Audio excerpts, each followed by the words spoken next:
Hello and welcome to Ruler Three's video review for Dead Island Riptide, a first-person game from Techland and published by Silver Studios. I think that's what they're called. Deep Silver, that's right. Deep Silver Studios. I'm Roy Manan, and it's just me on this one today because I was the only one who got it. So anyway, Dead Island Riptide is for all consoles other than the Wii U. Go figure. And that's it. So I'm going to go into kind of a brief history of Dead Island since this is a sequel. I did play the first one. I didn't really care for it. It was okay. I just didn't have the motivation to get through it, I guess would be the best way to say it. Is I just kind of got bored because it got very repetitive. So with that, I'm going to go into the story. So the story of Dead Island Riptide takes place immediately after the first game.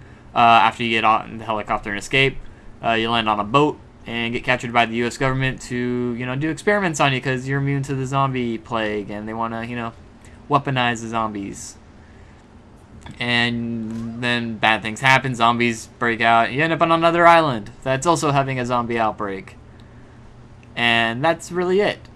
Story's kind of meh, I guess would be the best way to sum it up. It's not that strong, not that present.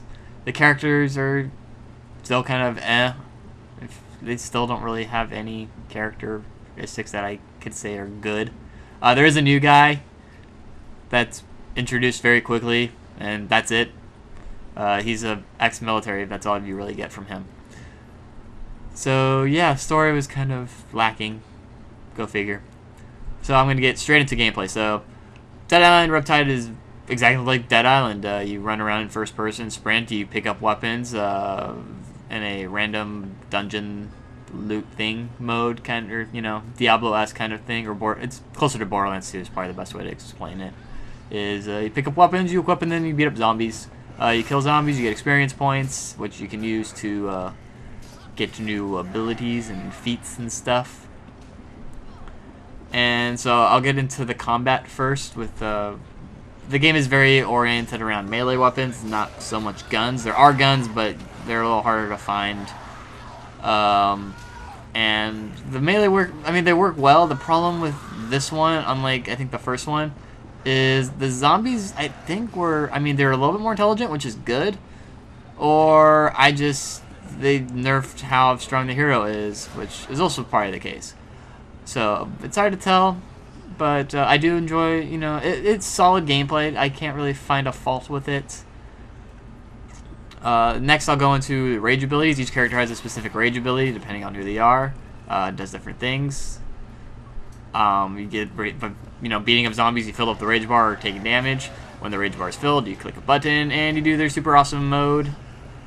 And once again, they're cool. They're exactly the same as the last one, so once again, no big change there. It works, but, it's exactly the same. They didn't change anything. Next is kicking. You can also kick enemies to kind of stun them, which is very useful because it puts them off guard. You can get a couple of swipes in, and then when they're on the ground, just keep kicking them while they're down. Works great. So that didn't change much. Weapon customization. You go throughout the island, you can find items, blueprints, and stuff, and make weapons that are awesome, like an electric knife or sword, which is overpowered in this one because everything's water-based for the most part, area-wise. So you just shock the water and zombies take damage, which is kind of fun. It's exactly the same. No new changes. You played the first one. You just get the items, go to the customization bench, and make weapons. You can also repair your weapons because they do have a durability, and the more you use them, the more they're likely to break. And you just use that with cash that you find on the island to fix it. Let's see, what else? Yeah, on the whole, it's exactly the same as the first one. Questing, you find NPCs, they give you quests, you go do what they want. The new thing is you do get a weapon kind of specialization. The more you use a weapon, the more points you get into it, and then they upgrade damage and like stuns and stuff and crit and things like that. So that was kind of new. Didn't really like it as much because you can, I don't know. It's just I've never liked the. In Borderlands 1, they had it's a very similar system to that, and they got rid of it in 2, and I felt that was better. The same thing in here is they went backwards. They didn't have it in the first one that I remember. They introduced it in this one. It's kind of crappy.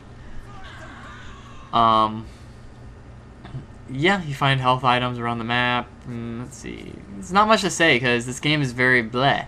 I didn't really enjoy my time with it, to be honest. I was hoping it might be better than 1, but I think they actually got worse. So with that, I'm going to go into the review score. So here at Rule of 3, we don't do a point system, we do a buy, rent, pass system. Buy means we think it's worth the full price of admission, whatever it is on release, whether it be 50, 40, 30, 60, whatever, it's worth that money. Rent means that, you know, it's an okay game, not the greatest. You can still probably enjoy it. But, you know, rent it from GameFly first, or, you know, wait for it to go on sale on Steam or a used copy at GameStop or something along those lines. Pass means it's terrible, it needs to be dug a shallow grave and put there for the rest of eternity. So, I, Manan, give Dead Island Riptide a pass. I really... What you're watching in the video review is pretty much all I did. I got very bored of it very quickly. It's just the story wasn't that great. Well, I did play a little more than what you see, but still, the story's just not there. The characters are not interesting. The gameplay works, but it's just so repetitive and kind of nonsensical. And I don't know. It's just it doesn't play well for the long run, and it's exactly the same as the last game, and I mean exactly. In fact, when we start the game, start at level 15 and start off with the skill trees are exactly the same. They did not make any changes, and so that's why I have to get a pass. It's just if you played the first one, you don't need to play this one. There's no point to it. Or even if you played the first one, like the first one, there's still no point in playing this one because it's just not really any good in my opinion. So there you have it. I give it a pass. Thanks for listening. Next week, so this should be coming out Friday because it's either Friday or Saturday. I'll get this up. Hopefully it's Friday. It's Friday today. Next week will be, let's see, Neverwinter Nights beta and Deadly Premonition, since we both had finals week and a bunch of other stuff came up, so we didn't have time to get on finish those. So that'll be next week on Friday, so you get a double feature, which would be nice. Make sure to leave a comment for entries into the this is Last of Us and Remember Me giveaway that we're doing this month. Make sure to subscribe to our channel, like us on Facebook, Twitter, all that good stuff. Tell friends, you know, we're trying to grow our community bigger and bigger, because the larger our community, the more giveaways we can do, because obviously we make a little bit more revenue. And stuff like that. So thanks for listening, everybody. Thanks for listening. I already said that. Thanks for listening. Always remember, or always trust in the rule of 3.